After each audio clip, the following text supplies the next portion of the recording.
Welcome back, guys, to another video in your footy intake. In this video we'll be looking at the biggest Premier League flops in the recent couple of years, so not too long ago that you won't remember them, in the present. To keep things interesting, we're only going to be looking at the most expensive ones, the biggest ones that everyone's heard about. So we're going to keep this interesting, and it's going to be a top 10. In at number 10, Steven Bergwijn. Now, some might be surprised by this. Like, they remember his memorable Manchester United debut, where he hit it past De Gea. But for 30 million, I think he's sort of been underperforming. He starts about half the games because that's one of Tottenham's problem positions, right wing at the moment. Tried to sort that out with likes of Gareth Bale. They've got more better Bergwijn. But I was a bit unimpressed by his progress so far. But that's not to say Tottenham have not been performing well. They've been incredible this season, haven't they? But Bergwijn, you can't say he's been a contributing factor to that. In at number 9 is Gareth Bale. Right in front of his Tottenham teammate, Gareth Bale, also a right winger, been extremely unimpressive. Came for free from Real Madrid. Some saw it as the historic comeback that Tottenham needed, in for a whopping 220k a week on that Tottenham wage bill. It hits hard for them, so you'd expect Gareth Bale to be performing. Some envisioned him being part of a trio with Kane and Son and Bale starting the Premier League, but you very rarely see him in the Premier League. Sometimes he doesn't come on at all. If he does, he comes on as like an 80-minute sub. But he's been playing in the FA Cup matches, scored against Wickham and Stoke before that. It's not been that impressive from me, so that's why I put him in at number 9. In at number 8 is Timo Werner. Now, as much as it hurts my heart to say this as a Chelsea fan, Timo Werner has been not good. No, you can't say anything other than that. He started brightly, looking a very good addition to Frank Lampard's squad. But once he had those 4 assists and those 4 goals, it all sort of came crumbling down. Missing like there's no tomorrow. He goes on to the one-on-ones, puts it wide every time. I think against Fulham, against Areola, some would say it's a must-score situation with a person of Timo Werner's quality. But he put it wide, just like he's been doing all the time. Against Leeds, the one where he hit it onto the crossbar vertically, some thought it was impossible. And that's why the conspiracy theories of Werner having this curse under him originated. Werner, 170k a week, 50 million, quite a bargain at the time for him, but 50 million, he's not lived up to that price tag or that wage. But the one hope I do have with Timo Werner is he's a very electric, hard-working, and he's a player of massive quality. So I think with this introduction of Thomas Tuchel into the Chelsea environment, I think German speaking, I think they're gonna click straight away, and I think we're gonna see that Werner which we all wanted to see at Chelsea, and we saw glimpses of at the start of the season. In at number 7, his German compatriot Kai Havertz. Now, an even more expensive player. The fixed fee of what he came for at Chelsea there's a lot of speculation around it, but we like to assume it's around 70 to 75 million pounds. So it would be breaking that Chelsea transfer record. Kai Havertz, not on as much as Timo Werner. Some were rumouring he's on 310k per week. That is all false. He is on 140k per week, which is, at the time, that seemed like a bit of a steal for such an exciting youngster. But he's barely been earning it. Obviously, he was suffering with COVID and all of those stumbling blocks along the way. And some would say recently you could blame it on him struggling with COVID. But it's now getting to that time where that COVID was so long ago, he needs to start performing. There's been some glimpses of him with his passes, his flicks and his tricks, and the elegance of his game, which we are starting to see again, which we wanted to see from Kai Havertz. So I'd say, just like Timo Werner, with Thomas Tuchel coming in, I think he's going to come out of his shell. Probably not as quickly as Timo Werner, because I feel like Timo Werner's just under a curse right now, and that just has to go like that. Havertz is more of an elegant player who might overall just not suit the Premier League, and he never will improve. But I'm hopeful. He's only 21 still. I'm hopeful that it will come back. That's not to say he has not been a flop this season. He has not been nearly good enough. Only scoring against Barnsley, Morecambe, scored Burnley, teams like that. It's not good enough. So I want to see a lot more from Kai Havertz. Okay, in at the number 6 position, Nicolas Pepe. £72 million, 150k a week for Arsenal. Seemed like an amazing talent at Lille in Ligue 1. Definitely not lived up to it. Had some bright performances in Europe. Now, in my opinion, although he is a flop, you can't justify putting a 72 million price tag on him. I still think that we've got a lot to see from Nicolas Pepe. I think he's got a brilliant left foot. He can score from the right whenever you ask him to. He just hasn't really been given the opportunity. He's sort of lacking confidence, but I feel like he's the sort of player who, under the right circumstances, will come out of his shell. He's still young, but ultimately he is a flop for 72 million. There's no denying it. And again, another teammate, Mustafi, in at number 5. Mustafi, you could argue he's not that recent, but there's no getting away from it. He's probably one of the Premier League's biggest ever flops. Coming in for 35 million from Valencia. What a sum of money that is for a player like him. That was almost like a panic buy for Arsenal. 35 million for Shkodran Mustafi. It's almost unbelievable that they'd pay for that man. And it's not like he even has that much talent. He's caused more harm than good to Arsenal. As soon as they got rid of him, Arsenal have come back on their resurgence, which I talked about in yesterday's video. But he's on 100k a week, not even in the starting 11 or the substitutes every game.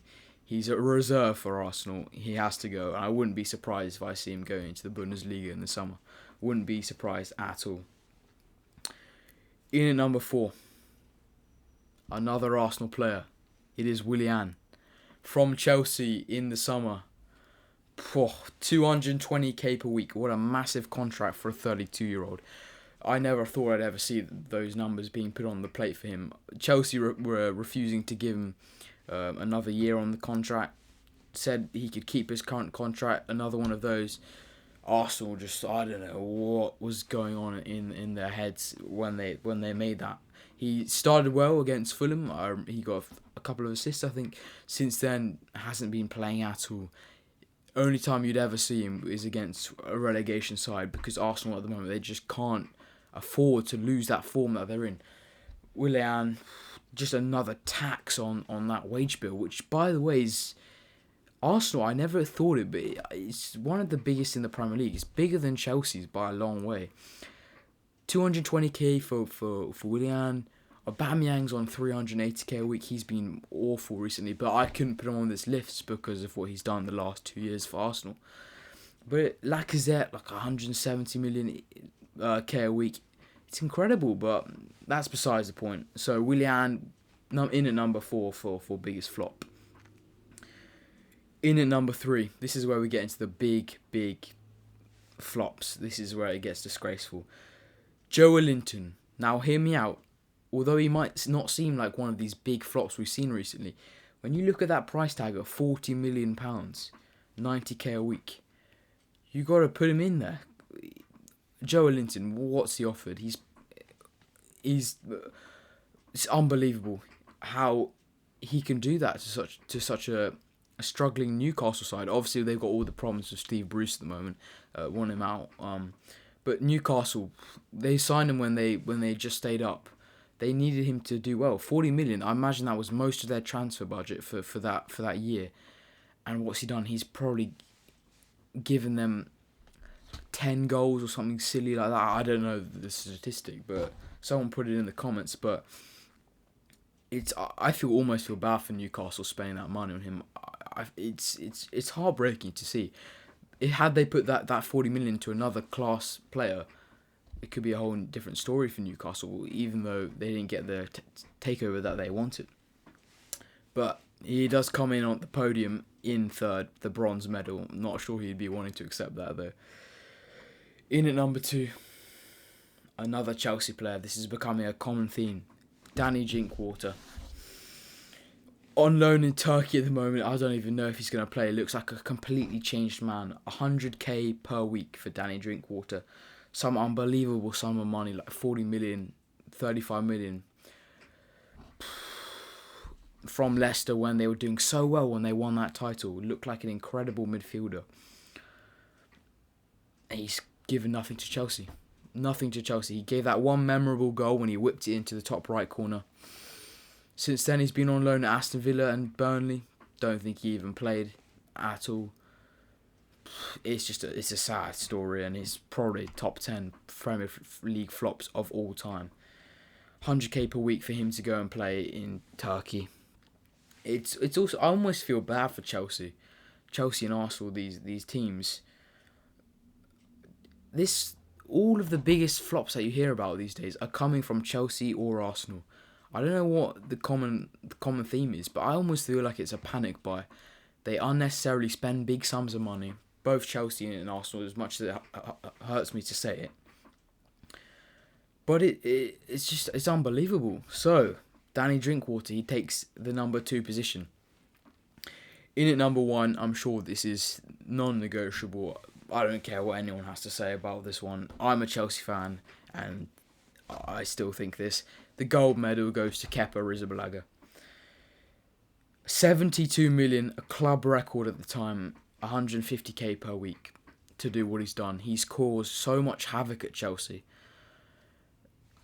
Until Edouard Mendy came along, it was almost an open goal with him. You've seen glimpses of some confidence, but ever since that incident which he had personally, it's been a whole different world for him. He's been awful. Against Luton yesterday, I don't understand how you can't save that. His save against Morecambe, which everyone was gassing up. Oh, this is the new Kepa. It was just an incident of bad positioning, off his line the wrong time. It's inexcusable at this point.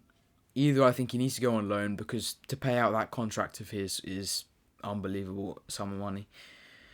I think he needs to go on loan to La Liga, where we take a wage cut, they take half, to sort of justify this. I feel like he has still got it in here. Way. Like, if you look at his old highlights at Athletic Bilbao, unbelievable player, and you can see why they signed him for 72 million. Again, a panic buy, having lost Thibaut Courtois, but it's not good enough from Kepa. As much as I loved him when he first signed, he had an all right first season, all right second season, but then recently, I feel bad for the man. Honestly, I don't see a future for him in football if it carries on like this. He will be a footballer, of course, but not at the top level, because I would be able to save some of the shots he gets, and he fails with. I do think he's going to be a promising manager though. There's been leaks from his teammates that he's a big character. You saw in the Carabao Cup where he refused to be subbed off. Big character. But obviously there's no hope for Kepa. He is the biggest flop in Premier League history. Among the likes of Bebe and there's nothing to say about Kepa. There's just no hope for him, unless he gets some dramatic improvements. But that has been my top 10 Premier League biggest recent flops ever, in the last few years. So thank you for watching. I have done a double upload yesterday and today. Make sure to check out my last video with my friend Henry, and make sure to like and subscribe, and we'll see you next time. Thank you very much.